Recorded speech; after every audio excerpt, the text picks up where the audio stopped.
John Simpson reports from Libya's front line, where a new counter-attack by Colonel Gaddafi's forces is thwarting rebel hopes of advancing on the capital, Tripoli. As southern Sudan becomes an independent state, I report from the north, where overnight southerners found themselves losing their livelihoods. The importance of being a full-blood Native American. Paul Adams reports from North Dakota on the quantum of blood splitting America's native tribes. And Michael Voss meets the Cubans desperate to see private property make a comeback in the communist state.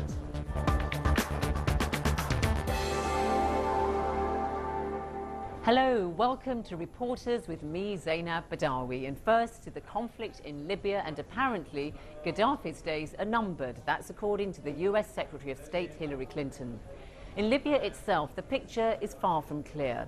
5 months on, Gaddafi is still in power. In fact, his forces have now begun a counterattack in western Libya against rebels.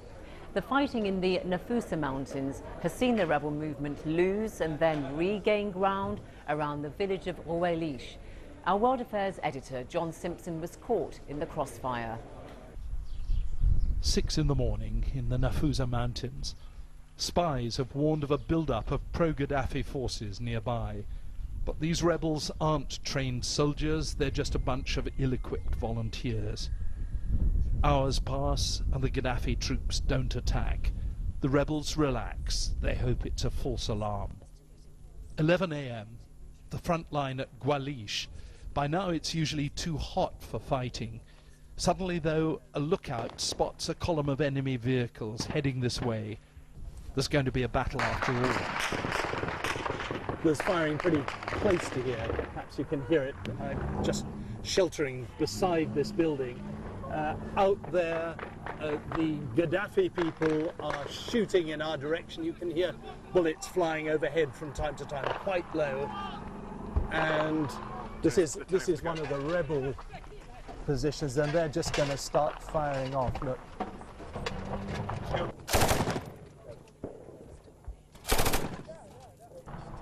We need to go. Okay, now we gotta head up. Keep rolling, keep rolling.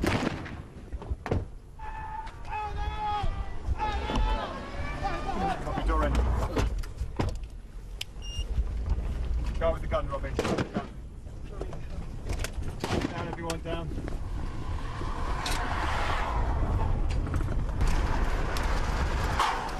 That's the sound of a bullet or a chunk of shrapnel hitting, but none of us is hurt.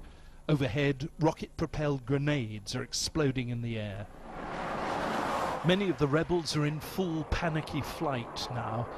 Soon, though, shame brings them to a halt. A fierce argument rages.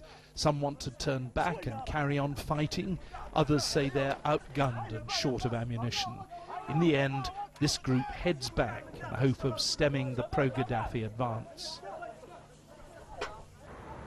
It's hard to think that Tripoli is only 60 miles from here. It's another world. Colonel Gaddafi still has his supporters, mostly those who've done well out of the oil business. Most ordinary people have been shut out of Libya's oil wealth. The much-feared secret police are everywhere, preventing an uprising. Colonel Gaddafi himself leads a hunted life and has nowhere else to go. When he insists he'll stay to the bitter end, he seems to mean it. It's 6 in the evening here in the Nafusa Mountains. The rebels have pulled themselves together and stabilized the front line, but you can see why the revolution's taking so long. The rebel commanders are still confident, though, that they'll be in Tripoli by early September. John Simpson, BBC News in the Nafusa Mountains. We're staying in Africa. The newly created state of South Sudan has been celebrating its independence from the Republic of Sudan after many years of civil war. But it's left the status of southerners still living in the northern part of the country rather precarious. It's reckoned that hundreds of thousands of southern Sudanese are still in the north, and many are reluctant to leave behind the lives they've built there. As the hours ticked away to independence, I met some of those who've now lost their jobs and their homes.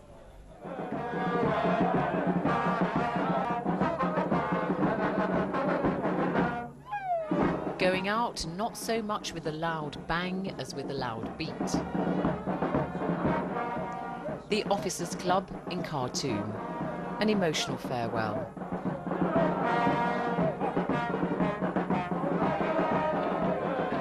The Sudanese Defence Minister and the Chief of the Armed Forces bid goodbye to their southern colleagues.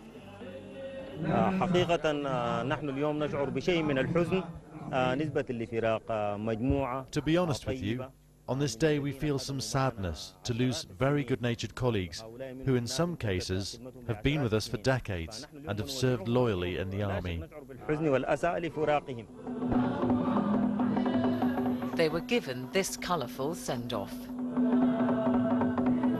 There is clearly joy that the South is embarking on this historic venture, the building of a brand new nation. Yes, so I'm very grateful to be in separation because I'm going to take my freedom. Since the beginning of the Sudan, I've not taken my freedom up to now. Now I'm going to take my freedom. I'm very, very grateful and very, very grateful. There are about 20,000 southern Sudanese in the Sudan's National Army. That's about 10%. Behind me, the Air Force. In front of me, the soldiers. This is the last time that they will be wearing these uniforms for an official occasion. Many are genuinely reluctant to be leaving Sudan's armed forces. They face an uncertain future in the south. In fact, it's believed that some of them will choose to remain in the north. I've been a soldier since 1982. I was about 19 years old. So quite a change. Well, to become a civilian again is going to be difficult, but eventually every retired soldier has to become a civilian, and I'm going to be one. Hello, Agnes. Another person forced to give up a much-loved job is Agnes Lukudu. Wonderful to see you. I'm glad to see you. I saw you a long time ago in your BBC. She's one of the most prominent southern leaders in the north. An advisor to President Bashir, she considers him a friend. So you are Agnes Lukudu. You are head of the ruling National Congress Party, the NCP, in the whole of the south, in the southern sector. But you're going to be out of a job. So this is your letter. This is the presidential decree. The presidential decree is saying, I, President Bashir, have decreed on this particular day that the following people will stop their work as from the 9th of July. And the following people are... Including you. Could the international community have done more to help relocate the southerners? Naturally, you know, they would say the UN hasn't done, the international community hasn't done enough actually to get us there. But it was a huge, huge endeavor. There were hundreds of thousands of southerners actually living in the north.